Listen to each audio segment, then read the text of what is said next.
ഒരു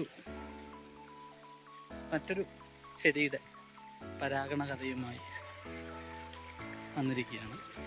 നമ്മുടെ ആദ്യത്തെ ഒരു വീഡിയോ സംരംഭമാണിത്.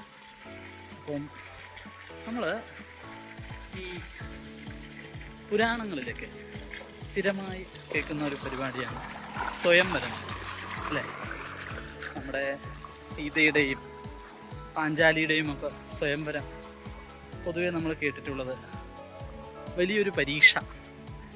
രാജകുമാരിയുടെ അച്ഛൻ, ഇപ്പം സീതയുടെ കേസിലാണെങ്കിൽ ജനകൻ, നമ്മുടെ ശൈവചാപം എടുത്ത് കുലയ്ക്കുന്ന ആൾക്ക് മകളെ വിവാഹം ചെയ്തു കൊടുക്കൂ എന്നാണ് പറഞ്ഞത്.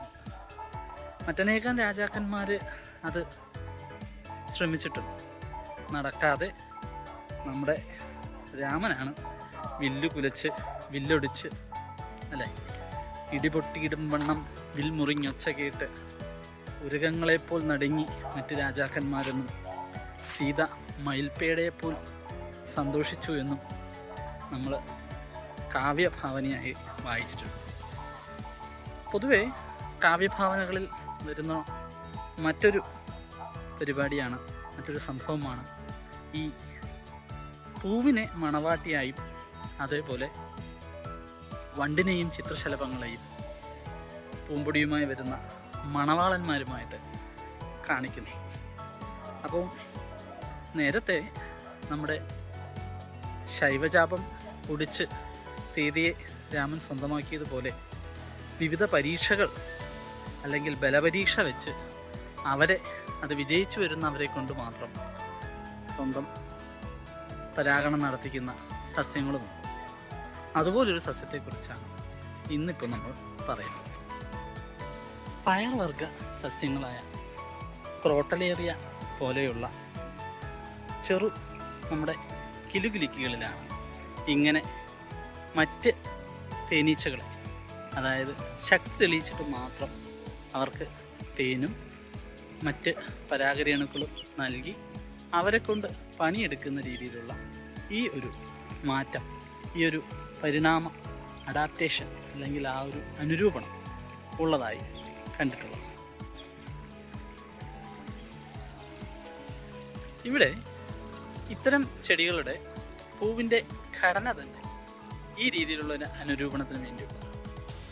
ആകെയുള്ള 5 ഇതളുകൾ, താഴെ കാണുന്ന 2 ഇങ്ങനെ അഡാപ്റ്റേഷന് വേണ്ടി ഒരു ബോട്ടാകൃതി, അതല്ല എങ്കിൽ ഒരു പുലിനഖത്തിൻ്റെയൊക്കെ ഒരു ആകൃതി, അത് കൂടി ആണ് കാണുന്നത്. കേസരങ്ങളും മറ്റ് പൂവിൻ്റെ ഭാഗങ്ങളായിട്ടുള്ള അതിൻ്റെ ഓവറിയും എല്ലാം ഈ ബോട്ടിന് അകത്തായാണ് കാണുന്നത്. അല്ലെങ്കിൽ ഈ ഒരു വളഞ്ഞു നിൽക്കുന്ന ഏകദേശം ഇങ്ങനെ ഒരു ഹുക്ക് ഷേപ്പിലാണത് കാണുന്നത്. അതിനകത്താണ് ഈ കേസരങ്ങൾ മറ്റ് ഭാഗങ്ങളും കാണുന്നത്. പൂവിൻ്റെ ഈ ഒരു ഭാഗം, ഈ ഒരു സവിശേഷത ഉള്ളത് കൊണ്ട് തന്നെ പൂ കാണുമ്പോൾ തന്നെ നമുക്കതിൻ്റെ ആ ഒരു ഹുക്ക് എടുത്ത് കാണാനായിട്ട് കഴിയും. അതിനകത്താണ് മുഴുവൻ കേസരങ്ങളും അതുപോലെ ഓവറിയും അല്ലെങ്കിൽ അണ്ടാശയവും എല്ലാം കാണപ്പെടുന്നു. ഇത് ഒരു കൂട്ടമായി കാണും. കൃത്യമായ ബലം പ്രയോഗിക്കാൻ കഴിയുള്ളൊരു തേനീച്ചയ്ക്ക് മാത്രമേ ഇതിലമർത്തി അകത്ത് സൂക്ഷിച്ചിരിക്കുന്ന തേൻ അല്ലെങ്കിൽ തേനറ തുറന്ന് തേനെടുക്കാനായി കഴിയുകയുള്ളൂ.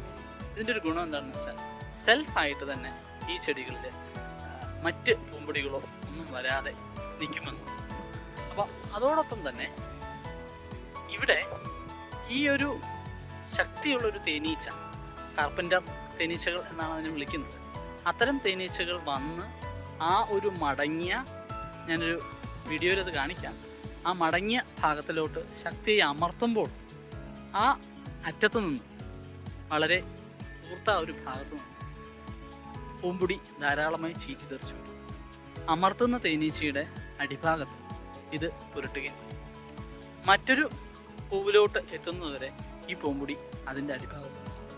വീണ്ടും മറ്റൊരു തേനീച്ച വന്ന് ആദ്യം ഒന്ന് ശ്രമിക്കുമ്പോൾ ഇത്തരം ഈ ഒരു ബോട്ട് ആകൃതിയിലുള്ള നമ്മുടെ പെറ്റലുകൾ അല്ലെങ്കിൽ ദളങ്ങൾ താഴോട്ട് മാറുകയും തേൻ കുടിക്കാനായിട്ട് ശ്രമിക്കുകയും ചെയ്യുമ്പോൾ അതിൻ്റെ സ്റ്റിഗ്മ എന്ന് പറയുന്ന ഭാഗം, പരാഗസ്ഥലം എന്ന് നമ്മൾ വിളിക്കുന്ന ഭാഗം വീണ്ടും ഈ തേനീച്ചയുടെ അടിഭാഗത്ത് വന്നാവുകയും അങ്ങനെ പരപരാഗണം സാധ്യമാവുകയും ചെയ്യും.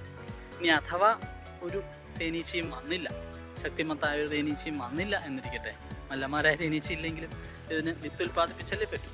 അപ്പം ഇത് രണ്ടും പൊതിഞ്ഞിരിക്കുന്ന അതിന് അകവശത്ത് വെച്ച് തന്നെ ഇത് രണ്ടും കൂടെ കൂടിച്ചേർന്ന് സ്വപരാഗം, അതായത് പോളനും അതിൻ്റെ തന്നെ സ്റ്റിഗ്മയിൽ വന്ന് വീഴുമ്പോൾ ഉണ്ടാകുന്ന സ്വപരാഗണം നടക്കുകയും ചെയ്യും.